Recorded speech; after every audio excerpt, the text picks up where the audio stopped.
أهلا بكم. أطلقت شركة أبل نظارتها الأولى فيزيون برو، والتي تعتمد على تقديم تجارب للواقع المختلط وتدمج العالم الحقيقي مع عناصر رقمية، وتتيح للمستخدم التحكم في درجة انغماسه في العالم الافتراضي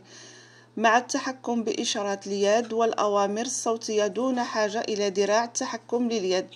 تقدم النظارات الجديدة تصميما أشبه بنظارات التزلج، إذ تحت واجهة النظارة طبقات زجاجية كاملة شفافة، بحيث يمكن للمستخدم من خلالها رؤية العالم الحقيقي بوضوح خلال ارتدائها، ويتيح ذلك للكاميرات والمستشعرات التقاط صورة دقيقة للبيئة المحيطة به، كي تتمكن النظارة من دمج العناصر الرقمية بالطبيعية فائقة تجعلها جزء من العالم الحقيقي. تقع الواجهة الزجاجية داخل إطار قوي من الألمنيوم يحتوي على 5 مستشعرات وشاشة العرض وحاسوب صغير يعتمد على نظام تبريد متطور،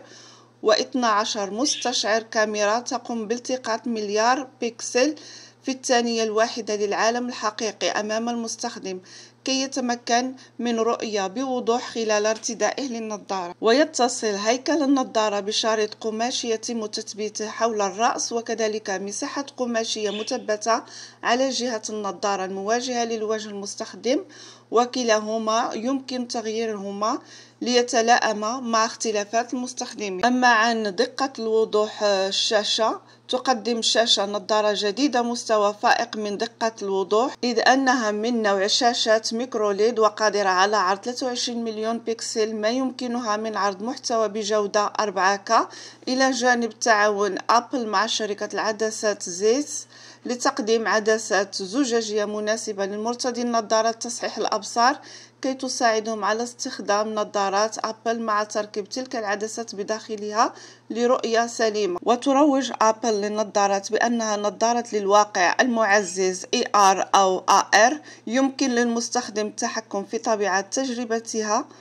معها من خلال زر تاج الدوار أشبه بالزر المتواجد في جانب ساعات أبل وواتش، بحيث مع الدوران التاج يمكن للمستخدم الاختيار بين الحصول على تجربة واقع معزز تطفو خلاله النوافذ الرقمية للتطبيقات أمامه، مع استمرار في رؤية العالم الحقيقي وصولا إلى تجربة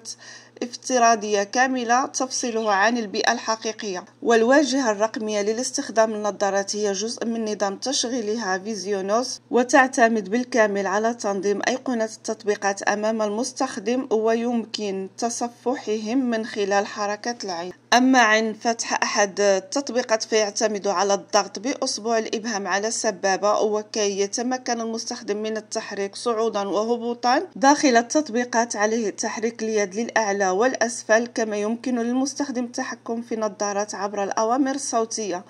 يمكن للمستخدم فتح أكثر من تطبيق في نفس الوقت، إذ تقوم الواجهة بتنسيق عرض مختلف التطبيقات أمام عين المستخدم، والذي يمكن التحكم في ترتيبها بسهولة، وكذلك تصغير وتكبير نافذة كل تطبيق حسب ما يناسبه، إلى جانب إمكانية ربط التطبيقات مكانيا بأي غرفة. فعلى سبيل المثال، إذا دخل المستخدم إلى غرفة المكتب وارتدى النظارة، سيجد أمامه تطبيقاته الخاصة بالعمل التي يعتاد استخدامها. وتتيح النظارة الجديدة التواصل بالأجهزة والإكسسوارات عبر البلوتوث، مما يسمح بالاستمتاع بالألعاب بصحبة أدرع التحكم اللاسلكية المفضلة للمستخدم، كما أن تلك الميزة تتيح إمكانية تشغيل محتوى حواسيب ماك مباشرة على النظارة لمتابعة أي ما يقوم به المستخدم على حاسوبه. زودت الشركة نظارتها الأولى من نوعها بمعالجين: الأول معالج للبيانات، وهو معالج المخصص للحواسيب ماك، بحيث يقوم بمعالجة الرسوميات والبيانات، إضافة إلى الحفاظ على ترشيد استهلاك الطاقة وتقديم تجربة مميزة للمستخدم. أما المعالج الثاني فهو معالج جديد كليا، وهو شريحة التي تختص بجمع وتحليل وإدارة البيانات التي تجمعها مختلف المستشعرات المنتشرة داخل النظارة، ما يتضمن الكاميرات والمستشعرات وحركات المنتشرة داخل النظارة أمام المستخدم، وكذلك على هيكلها الخارجي إلى جانب مسؤوليتها على بث محتوى الذي تلتقطه الكاميرا الخارجية على الشاشة خلال 12 ملي ثانية. لطالما وعدت أبل بألا تدخل إلى منطقة الميتافيرس التي تعزلك تماما عن العالم، لذلك فإن نظارة أبل الجديدة فيجن برو تقدم ميزة تسمح لمن حولك برؤية عينك حين تواصلك معهم، ولكن عندما تكون في تجربة افتراضية كاملة ولا يمكنك رؤية العالم الحقيقي، فستظهر واجهة النظارة شاشة مضيئة ملونة تعكس أنك غير قادر على رؤية من هم حولك. كذلك استعرضت أبل إمكانية بناء نسخة رقمية من مستخدم النظارات تطابق هيئته الحقيقية من خلال وضع النظارة بواجهتها الأمامية في مواجهة المستخدم، بحيث تقوم المستشعرة النظارة الدقيقة وكذلك كاميرتها بالتقاط كافة ملامح وتفاصيل وجه المستخدم، وتساعد تلك النسخة الرقمية الدقيقة على التواصل مع الآخرين من مستخدمي النظارات أبل خلال محادثات الفيديو وعرض مشاعر المستخدم وانفعالاته وتعبيرات وجهه بشكل دقيق. ولكي يظل المستخدم في تواصل مستمر مع العالم الحقيقي من حوله، اعتمدت أبل على نظام صوتي يستخدم مكبرات الصوت بتقنية الصوت الاتجاهي من خلال تقنية نقل الصوت عبر العظام، مما يجعل الأذن المستمع مفتوحة ليستمع لما يجري من حوله بوضوح، مع الاستمرار في الحصول على تجربة استماع بصوت واضح ونقي للمحتوى داخل النظارة. عرضت أبل أشكال مختلفة من المحتوى والمزايا التي يمكن للمستخدم الاستمتاع بها خلال ارتدائه لنظارتها الجديدة، إذ يمكن للمستخدم خوض تجربة مميزة الاجتماعية المصورة ومكالمات الفيديو عبر ميزة الصوت المحيطي،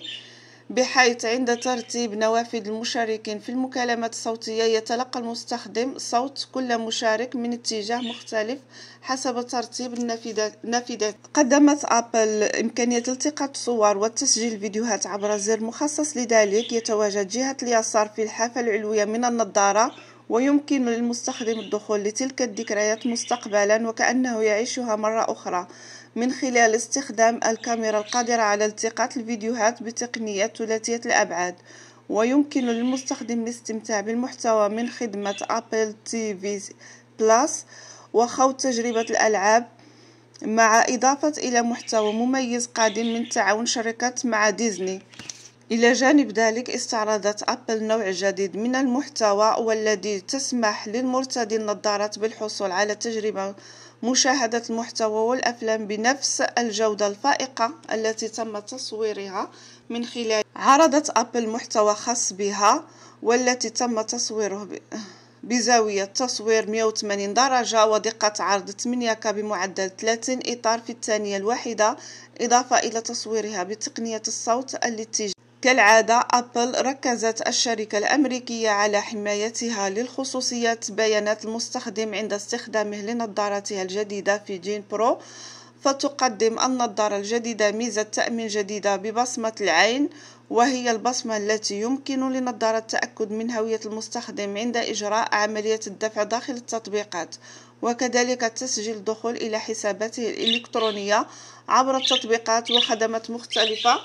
عبر النظارة. أكدت أبل أن بيانات بصمة العين المستخدم يتم حفظها وتشفيرها محليا على نظارتها ولا تغادرها أبدا. وأشارت الشركة إلى أنها لا تقوم بمشاركة أي بيانات تتعلق بالتصفح واستخدام الخدمات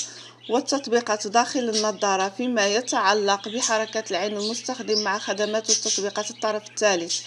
ولكنها تقوم فقط بمشاركة بيانات الضغطات التي يقوم بها المستخدم عبر أصابعه. النظارة الجديدة ستصل بسعر $3499 مطلع العام المقبل في الولايات المتحدة.